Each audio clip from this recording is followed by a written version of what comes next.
I thought I was giving my parents a gift, but I accidentally handed them a grenade. One DNA test didn't just reveal a secret, it proved my entire identity was a 30-year performance. My father isn't my father, and the people I love have been lying to my face since the day I was born. Once the truth is out, you can never go home again. The living room smelled of expensive pine and the lingering scent of my mother's signature perfume, a fragrance that, for 30 years, had signaled elegance and safety. It was the 2025 holiday season, the kind of gathering where the silver was polished to a mirror shine and the laughter was perfectly modulated. I remember the weight of the small, rectangular box in my hand as I handed it to my father, Robert. A little something for the man who has everything, I joked. It was a consumer DNA kit, the kind you see in every pharmacy and targeted ad. I thought it would be a fun project, a way to map out the Scottish Highlands or the French villages that supposedly built our lineage. My parents had always been obsessed with our impeccable heritage, often speaking of ancestors who were pioneers and scholars. Robert laughed, his eyes crinkling in that familiar paternal way. "Let's see if we really are as royal as your mother claims," he teased, patting my hand. My mother, Vivian, offered a tight, graceful smile from the wingback chair, though I noticed her grip on her wine glass tightened just a fraction. At the time, I attributed it to her usual distaste for gimmicks. Weeks passed. The kit was sent off, forgotten amidst the rush of New Year deadlines and the mundane rhythm of my life as an architect. Then, on a Tuesday morning that felt entirely too ordinary, the notification pinged. "High priority. Your results are ready." I sat in my home office, coffee steaming beside me, expecting a pie chart of percentages. I clicked. I scrolled. And then, the world stopped spinning. The dashboard didn't show a map, it showed a match. A 50% DNA match with a user named J_Vance_92. Relation. Sibling. I looked at my own profile, then back at the match, then at the parental tab. Beside my father's name, the screen was a cold, digital void. 0% shared DNA. My heart didn't just race, it felt like it was trying to exit my chest. I refreshed the page, praying for a glitch, a server error, anything but the mathematical certainty staring back at me. But the numbers didn't move. In the digital light of my monitor, my entire history began to pixelate and dissolve. I am an architect. I live by the laws of structural integrity. I know that if a foundation is off by even an inch, the entire spire will eventually lean and crack. I spent the next 6 hours diving into the raw data of centimorgans and shared segments, trying to find a loophole in the biology. If Robert was my father, we should share roughly 3,400 centimorgans. The screen showed 0. None. I pulled up the profile for J_Vance_92. The math was indisputable. We shared 2,600 centimorgans, the undeniable signature of a full biological sibling or a very close half-sibling. But I was an only child. I was the miracle baby born after 5 years of my parents struggling with infertility. I grew up hearing the stories of the night I was born, the blizzard Robert drove through to get Vivian to the hospital, the way he cried when he first held me. How could a man who wasn't my father cry like that? How could a lab mistake a stranger for my brother? I looked at the shared segments. They were long, unbroken chains of genetic code, the kind that don't happen by accident. This wasn't a distant cousin or a mistake in the database. This was a direct line. The haunting realization began to sink in. The digital data was the only honest thing in my life. My birth certificate, my family photos, the stories told over every birthday cake, they were all prose, while this was math. Math doesn't lie. Math doesn't have a motive. As I sat in the silence of my office, I realized that every time I had looked in the mirror and tried to see my father's chin or his brow, I had been hallucinating a connection that didn't exist. I was a stranger in my own skin, and the people who had raised me were the architects of the most elaborate lie I had ever encountered. I couldn't stop looking at J_Vance_92.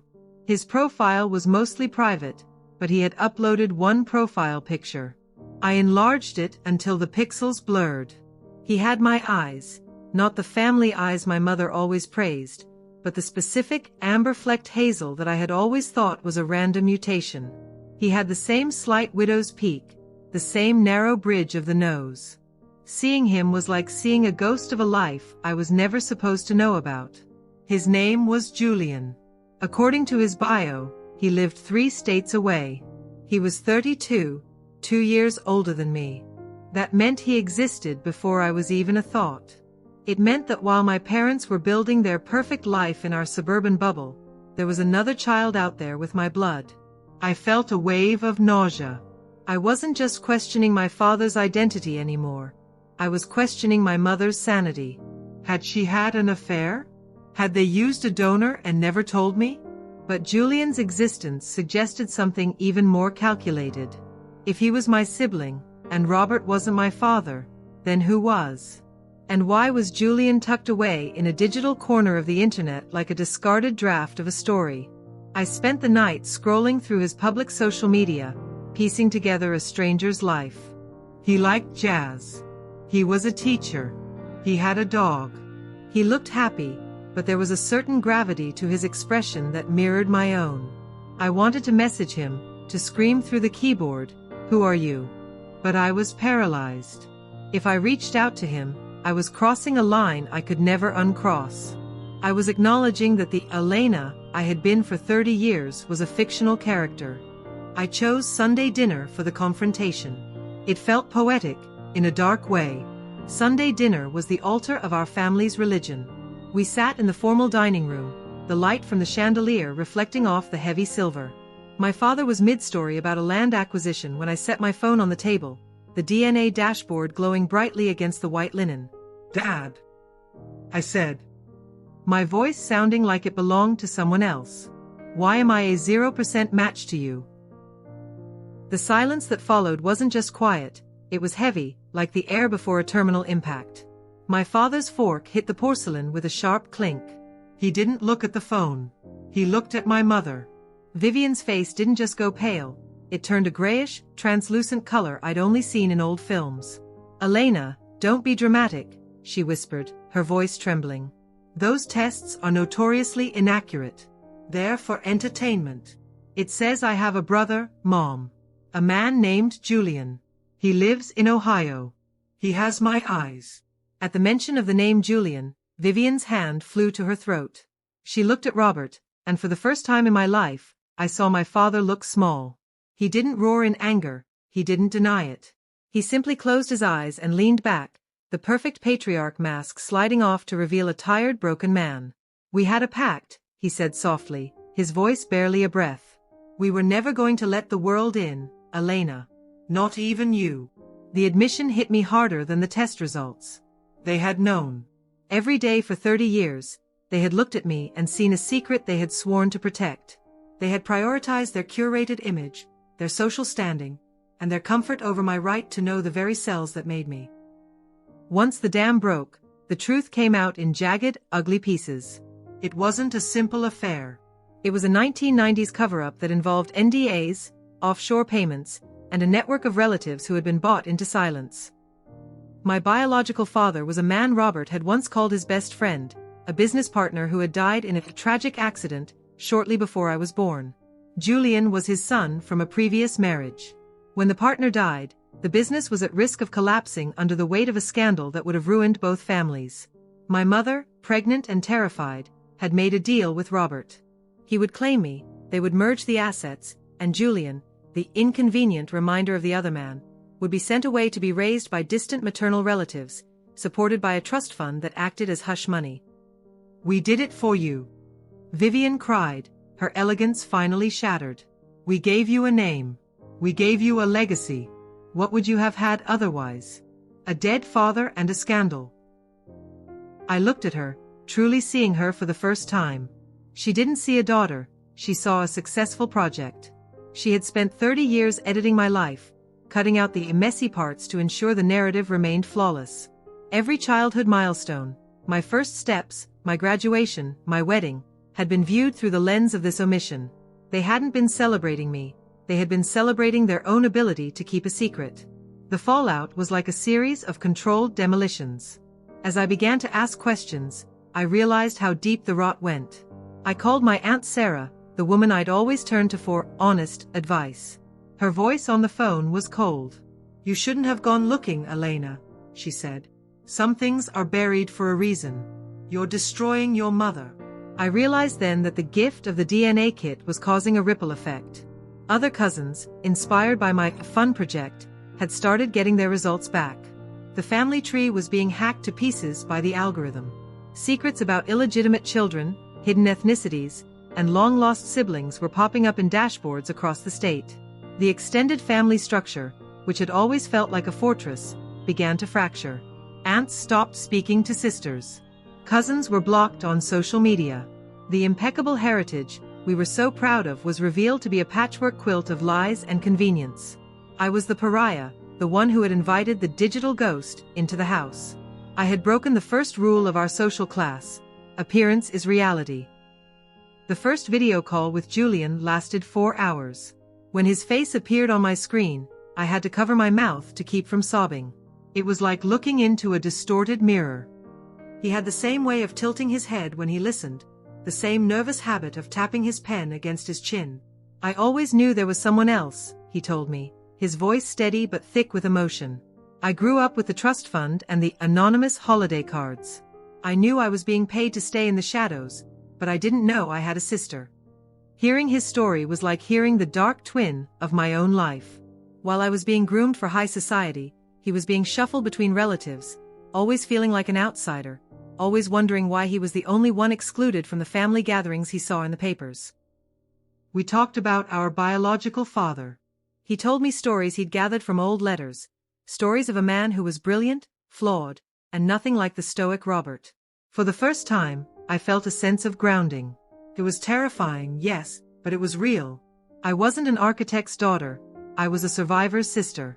As I dug deeper into the secret pact of 1994, the true motive was revealed. It wasn't just about protecting my mother's reputation, it was a financial transaction. The business merger that made Robert a multi-millionaire was contingent on there being a single, clear line of succession. Julian was the legal threat to that line. By erasing him and claiming me, my parents had secured an empire. I was the collateral in a corporate takeover. My mother's love was a form of management. She had traded a boy's childhood and a girl's identity for a seat at the right tables. How much was I worth? I asked her during our final confrontation. In 1994, what was the price of a daughter? She didn't answer. She couldn't. To her, there was no price too high for the life we led. She truly believed that the comfort of the lie was better than the squalor of the truth. She looked at me with pity, as if I were the one who had lost my mind. I moved out of the city. I couldn't walk past the buildings my father, or the man I called my father, had built. I couldn't look at the family crest without seeing the bloodless trade that had created it. The journey of mourning a fake identity is a strange, quiet process. You don't just lose a person, you lose your own history. Every memory has to be re-examined, every "I love you" checked for its expiration date. But in the vacuum left by the lie, something new began to grow. I started a new firm. I spent weekends with Julian. We are learning how to be siblings without the benefit of childhood memories. It's awkward and difficult, but it's the most honest thing I've ever done. Modern technology is often criticized for being cold and invasive, but for me, that DNA test was a tool of liberation. It stripped away the gilded cage and forced me into the cold, hard light of day. And while the truth didn't set my family free, it actually tore them apart. It finally allowed me to see the world as it actually is. I am no longer a performance. I am Elena, and for the first time in 30 years, I know exactly who I am. After the initial explosion of the confrontation, a cold, analytical silence settled over my life. As an architect, I am trained to look for the as-built plans, the messy, redacted documents that show what really happened behind the finished drywall. I realized that my mother's admission of a pact was only the surface. You don't hide a child and a biological father for 3 decades with just a pinky swear. You do it with paper. I hired a forensic accountant and a private investigator who specialized in high society disappearances. I needed to see the plumbing of the lie. We started with the family office, a quiet firm that handled Robert and Vivian's estates. Under the guise of updating my inheritance files, I gained access to 30 years of digitized ledgers. It didn't take long to find the anomalies. Every month, for 30 years, a payment was made to a shell corporation called Linden Gate Management. Linden Gate didn't manage property. It managed silence. My investigator tracked the paper trail to a small town in Florida, where a retired OB/GYN lived in a house that was far too expensive for his pension. This was the man who had signed my birth certificate in 1995. The records showed a consultation fee paid to him that matched the exact tuition for his daughter's medical school. It was a trade. A falsified state document in exchange for a legacy. But the most gut-wrenching discovery was the maintenance fund for Julian. My parents hadn't just paid for his upbringing, they had kept a literal ledger of his compliance. Every time Julian's adoptive family requested extra funds for his healthcare or schooling, my mother had noted it with a cold, clinical detachment. One entry from 2005 read: Payment authorized for JV appendix surgery. Reminder sent to guardian regarding contact restrictions. They had treated my brother like a line item. They had calculated the cost of his absence to ensure the value of my presence. Sitting in my dark office, surrounded by spreadsheets that proved my life was bought and paid for, I realized that the love I had felt for my parents was actually a form of debt. They hadn't raised a daughter, they had curated a protected asset.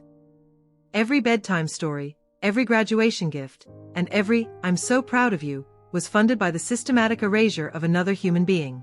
The vault of receipts was more than a financial record, it was the blueprint of a soul-crushing betrayal that no apology could ever fix. In our social circle, reputation is the only currency that matters.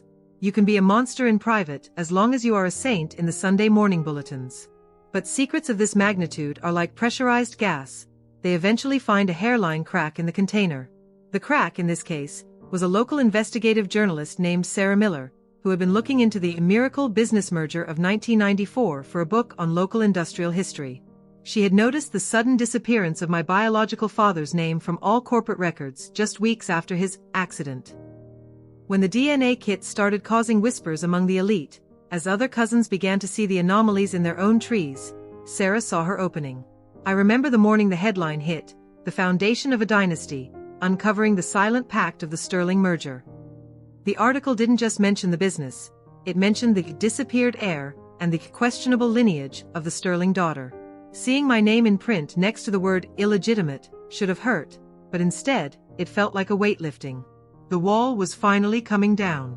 I watched from a distance as my mother tried to go into damage control mode. She called her PR team, her lawyers, and her friends in the local media, but the digital age is unforgiving. You can't bribe a DNA database, and you can't retract a story that has already gone viral. The fallout was spectacular. Charitable boards began to re-evaluate my father's membership. The country club, that bastion of tradition, suddenly found my mother's presence distracting. The very people who had toasted their honesty and tradition for decades were the first to turn their backs. It was a masterclass in hypocrisy. My parents were being punished not for lying, but for getting caught. As I watched the news vans park at the end of their long, gated driveway, I realized that the perfect world they had built for me was never a fortress. It was a prison, and the bars were finally melting away in the heat of public scrutiny. The journey to find the man who gave me my eyes took me to a quiet, overgrown cemetery on the outskirts of the city. While Robert had already reserved a plot in the most prestigious mausoleum in the state, a marble monstrosity designed to signal his importance even in death, my biological father, Mark, lay beneath a simple granite slab.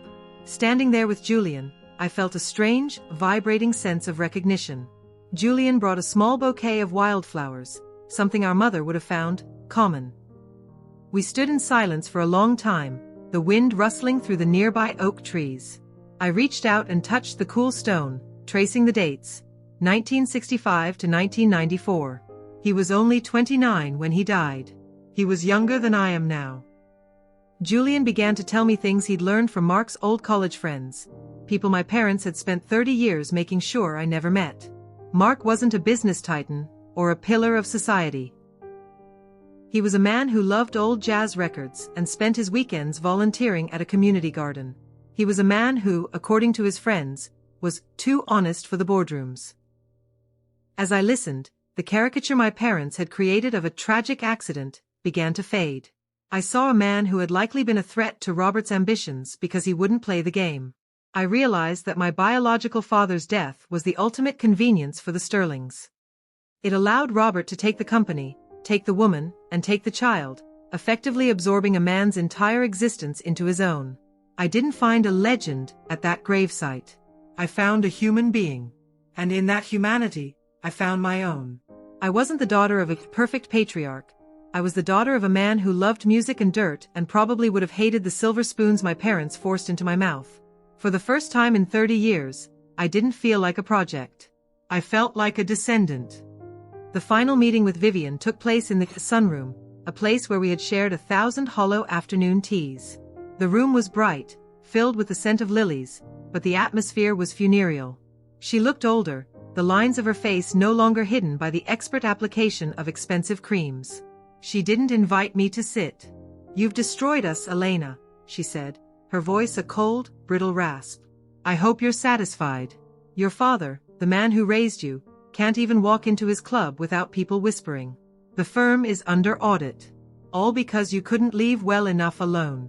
I looked at her and felt a profound sense of pity. "I didn't destroy this family, Mom. The lie did. I just stopped participating in it." "You were ungrateful," she snapped, her eyes flashing with a familiar, dangerous fire. "We gave you everything. We protected you from the mess of the world. We gave you a name that meant something. Do you think Julian's life was better? He was a nobody. We made you a somebody." That was the core of her philosophy, that identity was something granted by status, not something inherent to the soul. She truly believed that she had done me a favor by stealing my history and replacing it with a polished script. To her, Julian was nobody, because he had no money and no title. To me, Julian was the only person in the world who understood the truth of my own blood. "I'd rather be a nobody with a soul than a sterling with a price tag," I told her. She looked at me as if I were speaking a foreign language. There was no bridge left between us. She had spent 30 years building a wall of silk and steel, and she couldn't understand why I would want to live in the squalor of reality. When I walked out of that house for the last time, I didn't look back. I realized that Vivian wasn't a mother, she was a curator, and I was finished being an exhibit in her museum of lies. Starting over at 30 is a surreal experience. I walked away from my inheritance, the trust fund, and the prestigious job at the family-affiliated architecture firm. I needed to know if I could build something on my own, something that wasn't subsidized by a secret pact. I moved to a smaller city, a place where the name Sterling carried no weight. I opened a small design studio focused on sustainable, transparent architecture. I wanted to build structures that didn't hide their flaws, that showed their timber and their steel, that were honest about how they stood. The first year was hard. There were nights when I sat in my small apartment, eating takeout on a plastic chair, and wondered if I was being a martyr. I missed the comfort, the ease of the elite life. But then I would call Julian. We would spend hours on the phone, talking about everything and nothing. He became my anchor. We started a tradition of meeting halfway once a month at a diner, where we would sit in a booth and just be Elena and Julian. We were learning how to be a family without the benefit of a shared childhood. We were discovering our shared quirks, our mutual hatred of cilantro, our tendency to overthink every decision, our laugh that sounded exactly the same. These were the things my parents couldn't buy and couldn't hide. I began to realize that a foundation isn't just about the ground you stand on, it's about the people who stand there with you. My new life was smaller, quieter, and infinitely more difficult, but for the first time, the walls weren't closing in on me. I was the one who drew the plans. I was the one who picked the materials. I was finally building a life that was structurally sound. I keep the DNA kit on my desk.